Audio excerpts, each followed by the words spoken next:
Hello दोस्तों, आज जो है हम लोग अपने दूसरे इम्पॉर्टेंट फैक्ट या महत्वपूर्ण जानकारी वाले वीडियो में बात करेंगे।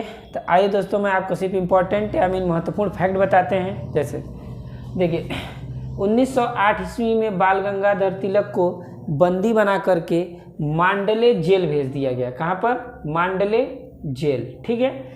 देखिए, इनके मरणों उपरांत जो है, जब इनका मतलब देहावसान हो गया, तो गांधी जी ने इनको आधुनिक भारत का निर्माता कहा था। ठीक। और नेहरू जी ने इन्हें जो है भारतीय क्रांति का जनक कहा, और वैलेंटाइन चिरोल ने जो है इन्हें भारतीय और शांति का पिता कहा था। ठीक है। अब ये पूछता है कि किस भी भारत के किस नेता को जो है अशांति का अग्रदूत कहा जाता है, तो इन्हीं को कहा जाता है। और किसने कहा था? तो वैलेंटाइन चिरोल ने कहा था। ठीक है। अब देखिए, अविश्वास प्रस्ताव। ठीक है ना। अब दो चीज़ें होता है, एक अविश्वास प्रस्ताव होता है और एक विश्वास प्रस्ताव होता है। ठीक है ना। तो देखिए, अविश्वास प्रस्ताव सर्वप्रथम 1963 ईस्वी में आचार्य कृपलानी द्वारा प्रधानमंत्री पंडित जवाहरलाल नेहरू के विरुद्ध लाया गया था। ठीक है ना। अब देखिए, अभी तक आपको थोड़ा सा याद करना होगा, अभी तक जो है ना अविश्वास प्रस्ताव कुल 27 बार लाया गया है। कितने बार? 27 बार। ठीक है। जिसमें से ये 26 बार क्या हो गया? विफल हो गया। 26 बार विफल हो गया था। अब देखिए, जो अंतिम आया था, यानी 27वां वाला जो आया था, ठीक है, वो आया था 2008 में 21 जुलाई 2008 को। और यह आया था प्रधानमंत्री मनमोहन सिंह जी के विरुद्ध। ठीक है। मनमोहन सिंह जी के विरुद्ध था, और यह 29 मतों से विफल हो गया। 19 मतों से क्या हो गया? विफल हो गया। तो इसे जो है याद कर लीजिएगा।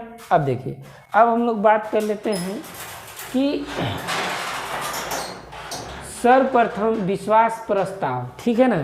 सर्वप्रथम जो विश्वास प्रस्ताव लाया गया था, वो था 1979 ईस्वी में प्रधानमंत्री चौधरी चरण सिंह के द्वारा। ठीक है। विश्वास मत इनके द्वारा मतलब लाया गया था। देखिए, विश्वास मत क्या होता है कि जिस भी प्रधानमंत्री को या मुख्यमंत्री लोग भी लाते हैं, ठीक है ना, विश्वास मत अगर लगता है कि मतलब राष्ट्रपति को ये आभास हो जाता है कि इनको मत नहीं मिला है और ये ज़बरदस्ती जो है प्रधानमंत्री बनना चाहते हैं, तो उन्हें क्या करना होता है? विश्वास मत पारित करना होता है। ठीक है। अब इसके लिए जो है पहली बार जो किया गया था, वो 1979 ईस्वी में प्रधानमंत्री चौधरी चरण सिंह द्वारा लाया गया। और यह जो है उस पर विचार होने से पहले ही इन्होंने क्या कर दिया? त्यागपत्र दे दिया। इन्होंने क्या कर दिया? त्यागपत्र दे दिया। ठीक है। त्यागपत्र दे दिया।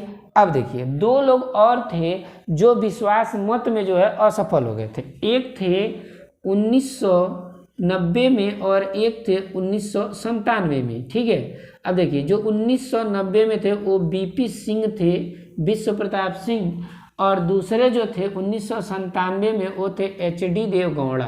ठीक है। एचडी देवगौड़ा।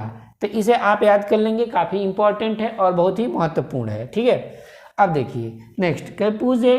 राज्यसभा का गठन। राज्यसभा का गठन जो है 3 अप्रैल 1952 ईस्वी को किया गया था। ठीक है ना। अब देखिए, उस समय जो इसे काउंसिल ऑफ स्टेट के नाम से जो है इसका गठन किया गया था, और इसकी जो प्रथम बैठक हुई थी वो 13 मई 1952 ईस्वी को हुई थी।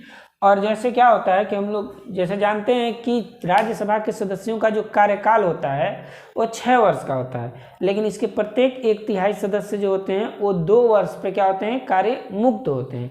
तो जो पहली बार जो कार्य मुक्त हुए थे वो 2 अप्रैल 1954 को जो है पहली बार कार्य मुक्त हुए थे। ठीक है ना। इसके 1/3 सदस्य क्या होते हैं?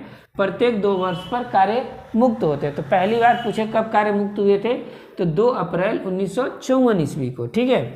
अब देखिए, 23 अगस्त 1954 ईस्वी को हमारे राष्ट्रपति यानी प्रथम राष्ट्रपति जो थे डॉक्टर राजेंद्र प्रसाद जी ने क्या किया?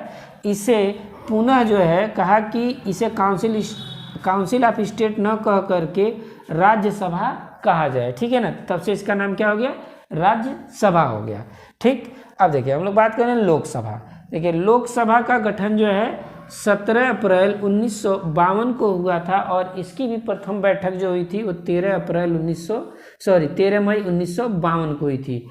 और राज्यसभा का भी प्रथम बैठक जो हुआ था वो भी क्या हुआ था, 13 मई 1952 को हुआ था। ठीक है, अब देखिए दोस्तों, अब लोग बात कर लेते हैं। देखिए दुनिया के बहुत सारे ऐसे विश्वविद्यालय हैं। अब उसमें जब हम लोग बात करते हैं तो एक होता है नालंदा विश्वविद्यालय। भारत का जो नालंदा विश्वविद्यालय है वो कुमारगुप्त द्वारा जो बनवाया गया था, ठीक है ना। अब नालंदा विश्वविद्यालय कहाँ, बिहार में है, ठीक है ना। यह 436 ईस्वी में बनवाया गया था। ठीक, अब उसके बाद से ऑक्सफोर्ड विश्वविद्यालय की स्थापना जो है 1096 ईस्वी में की गई थी। ठीक है, अब देखिए हार्वर्ड विश्वविद्यालय की स्थापना 1636 ईस्वी में की गई थी। ठीक, और देखिए स्टैनफोर्ड विश्वविद्यालय की स्थापना 1885 में हुई थी। अब ध्यान से याद रखिएगा कि 1885 ईस्वी में एक घटना और घटी थी जो काफ़ी इम्पॉर्टेंट घटना है, और वो होता है भारतीय राष्ट्रीय कांग्रेस की स्थापना। 28 दिसंबर 1885 ईस्वी को क्या होता है, भारतीय राष्ट्रीय कांग्रेस की स्थापना।